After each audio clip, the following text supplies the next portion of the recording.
আসসালামু আলাইকুম বন্ধুরা, আশা করি সবাই সুস্থ আছেন। বন্ধুরা, ঘটনার শুরু ২০২৪ সালের অক্টোবর মাসের দিকে, যখন হঠাৎ করেই ইসরায়েল ইরানের পরমাণু স্থাপনায় আক্রমণ করে বসে এবং আক্রমণের সাথে সাথে ইরানের যে সকল আকাশ প্রতিরক্ষা ব্যবস্থা রয়েছে সেগুলো টার্গেট করা হয়।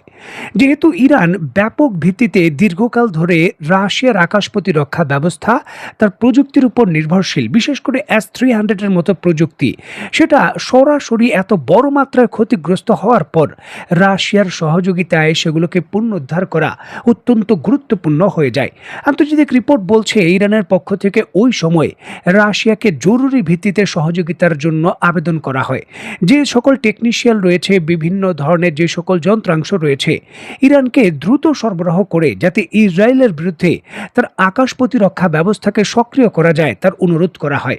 তবে রাশিয়া সেটা প্রত্যাখ্যান করে।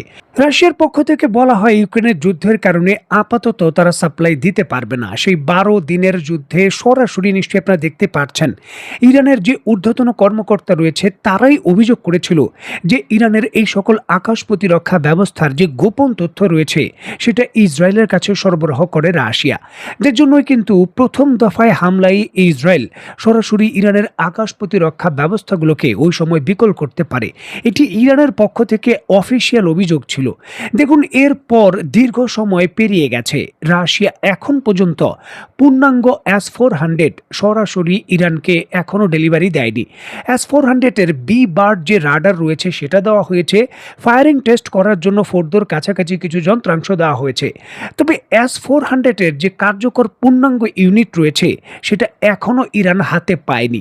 যদিও অর্ডার কিন্তু আরও 7 থেকে 8 বছর আগেই ইরান দিয়েছিল, যেটি পাওয়ার কথা ছিল। তবে ইরানকে আনুষ্ঠানিকভাবে রাশিয়া S-400 এখনো দেয়নি। তবে নজিরবিহীন ঘটনা হলো, মিত্র দেশ ইরানকে যেখানে S-400 সরবরাহ করেনি রাশিয়া, সেখানে একই সময় নজিরবিহীনভাবে সংযুক্ত আরব আমিরাতকে S-400 দিতে চলেছে রাশিয়া, যেটি ব্যবহার হবে সরাসরি ইরানের বিরুদ্ধে এই যুদ্ধে।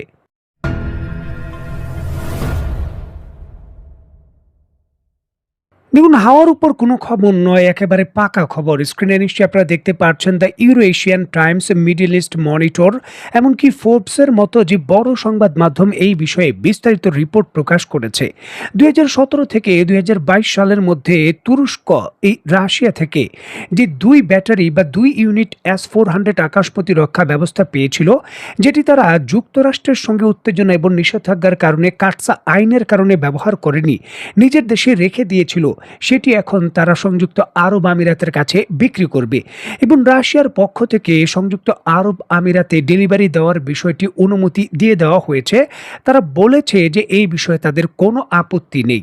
এবং যেমনটা জানা যাচ্ছিল, এর পূর্বে এই আকাশ প্রতিরক্ষা ব্যবস্থা ভারতের কাছে বিক্রি করার ক্ষেত্রে তুরস্ক চিন্তা ভাবনা করছিল বা রাশিয়া নিজেও চিন্তা ভাবনা করছিল। তবে চীনের তীব্র আপত্তি থাকার কারণে সেই সময় রাশিয়া এই সিদ্ধান্ত আর নিতে পারেনি। চীন একটি শক্তিশালী দেশ, সুপার পাওয়ার, তার বিষয়গুলো সর্বোচ্চ গুরুত্ব সহকারে দেখলেও রাশিয়া ইরানের স্ট্র্যাটেজিক ক্ষেত্রে এই বিষয়গুলোকে এখন তারা অনেকটাই যেন পাশ কাটিয়ে যাচ্ছে। কারণ রাশিয়ার অনুমতি ব্যতীত এই অস্ত্র কোনো দেশের কাছে বিক্রি তুরস্ক করতে পারবে না। নজিরবিহীনভাবে ইরানের সঙ্গে এই সংঘাতপূর্ণ পরিস্থিতির মধ্যে রাশিয়া সংযুক্ত আরব আমিরাত এবং দুবাইয়ের ভেতর প্রায় $2.5 বিলিয়ন খরচে এই অস্ত্রটি, এই 2 ইউনিট 2 ব্যাটারি আকাশ প্রতিরক্ষা ব্যবস্থা আরব আমিরাতের কাছে বিক্রি করার আনুষ্ঠানিকভাবে অ্যাপ্রুভ দিয়েছে, অনুমতি দিয়েছে। যে কোনো মুহূর্তে এই বিষয়গুলো হস্তান্তরের রূপান্তর হতে পারে, বিষয় নিয়ে অত্যন্ত গোপনীয়ভাবে বর্তমানে কাজ করা হচ্ছে। দেখুন, এটি ইরানের বিরুদ্ধে একটি গেম চেঞ্জার সিদ্ধান্ত হিসাবে বিবেচনা করা হচ্ছে। কারণ S-400 এর রেঞ্জ প্রায় 400 কিলোমিটার এবং টার্গেট শনাক্তের যে রেঞ্জ রয়েছে সেটি 500 কিলোমিটার। যদি সংযুক্ত আরব আমিরাতের উপকূলে এই আকাশ প্রতিরক্ষা ব্যবস্থা সেট করা হয়, ইরানের মূল ভূখণ্ড সরাসরি সংযুক্ত আরব আমিরাতের যে হাতের নাগালে রয়েছে রেঞ্জের মধ্যে চলে আসবে। বন্দর আব্বাস, চাবাহার পোর্ট, কেশম দ্বীপ বা ইরানের বড় বড় যে তেল ক্ষেত্রগুলো রয়েছে এবং তাদের একমাত্র যে সচল পারমাণবিক বিদ্যুৎ কেন্দ্র রয়েছে বুশেহর, এর আশেপাশের গুরুত্বপূর্ণ যে অঞ্চলগুলো রয়েছে পুরো হরমুজ প্রণালীর আশেপাশে, তা সরাসরি এই মিসাইলের রেঞ্জে চলে আসবে সংযুক্ত আরব আমিরাতের হাতে।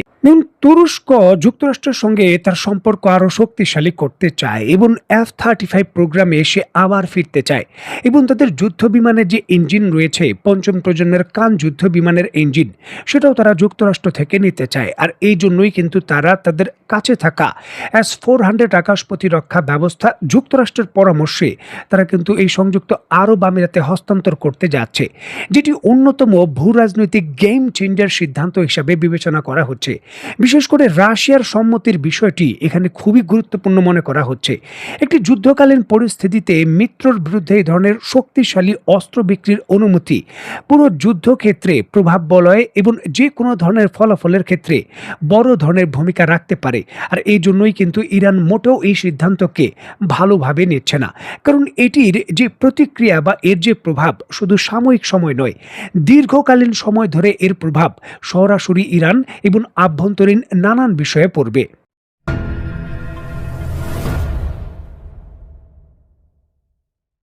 মধ্যপ্রাচ্যের বর্তমান পরিস্থিতিতে ইসরায়েল এবং সংযুক্ত আরব আমিরাতের যে দৃঢ় সম্পর্ক, সেটি একটি নতুন লেভেলে চলে গেছে। আপনারা নিশ্চয়ই জানেন, আন্তর্জাতিক সংবাদ মাধ্যমগুলো নিশ্চিত করছে ইসরায়েলের যে আয়রন ড্রোম আকাশ প্রতিরক্ষা ব্যবস্থা রয়েছে সেটি সংযুক্ত আরব আমিরাতে ইরানের বিরুদ্ধে মোতায়েন করা হয়েছিল এবং সেটি পরিচালনার জন্য ইসরায়েলের সামরিক বাহিনী সরাসরি উপস্থিত ছিলেন এবং সংযুক্ত আরব আমিরাতের বিভিন্ন সামরিক ক্ষেত্রে ইসরায়েলের গোয়েন্দা সংস্থাদের উপস্থিতি খুবই সক্রিয় এবং শক্তিশালী।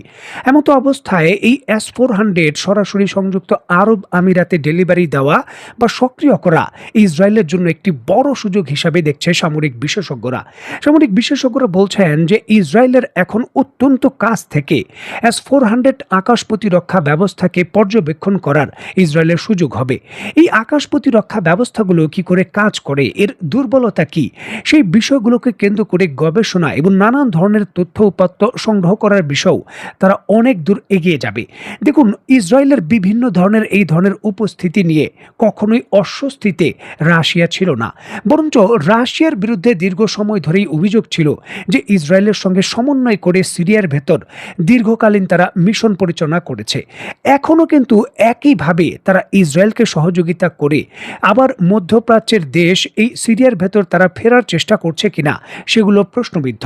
কারণ সংযুক্ত আরব আমিরাতে যদি S-400 দেওয়া হয়, সেটি সরাসরি ইসরায়েল এবং যুক্তরাষ্ট্র হস্তক্ষেপ করতে পারে বা তার অধীনে কোনো ধরনের প্রযুক্তি তারা রিভার্স ইঞ্জিনিয়ারিং করা না হোক, অন্তত কিছু তথ্য যে সংগ্রহ করতে পারে সেই বিষয়গুলো নিয়ে কিন্তু ঝুঁকি তৈরি হয়। কারণ এই আকাশ প্রতিরক্ষা ব্যবস্থাগুলোর মাধ্যমে যুক্তরাষ্ট্রের যুদ্ধ বিমানগুলো শনাক্তের কাজ কি করে করা হয় তার তথ্য সংযুক্ত আরব আমিরাতের কাছে থাকবে। কারণ সংযুক্ত আরব আমিরাত যুক্তরাষ্ট্রের অস্ত্রগুলো, যুক্তরাষ্ট্রের যুদ্ধ বিমানগুলো ব্যাপক ভিত্তিতে ব্যবহার করে। সুতরাং এটি ইরানের জন্য পরোক্ষভাবে দীর্ঘমেয়াদী একটি সংকটের বিষয়ও বটে। কারণ তার আকাশ প্রতিরক্ষা ব্যবস্থা, বিশেষ করে নিজস্ব আকাশ প্রতিরক্ষা ব্যবস্থা, অনেকটাই রাশিয়ান টেকনোলজির উপর নির্ভরশীল, যেটি অনেকটাই বলতে পারেন তৃতীয় হাত ধরে এখন ইসরায়েলের কাছে অত্যন্ত গোপন তথ্য যাওয়ার ক্ষেত্রে একটা ঝুঁকিও তৈরি হতে পারে। দেখার বিষয়ে চূড়ান্তভাবে এই সিদ্ধান্তগুলো এই যুদ্ধকালীন যে পরিস্থিতি রয়েছে তার সমীকরণ কতটুকু পাল্টায়। তো বন্ধুরা, আজকের মতো বিদায়। নতুন কোনো ভিডিও নিয়ে আবার দেখা হবে। সে পর্যন্ত সবাই ভালো থাকবেন, সুস্থ থাকবেন এবং বাংলাদেশকে ভালোবাসবেন। আল্লাহ হাফেজ।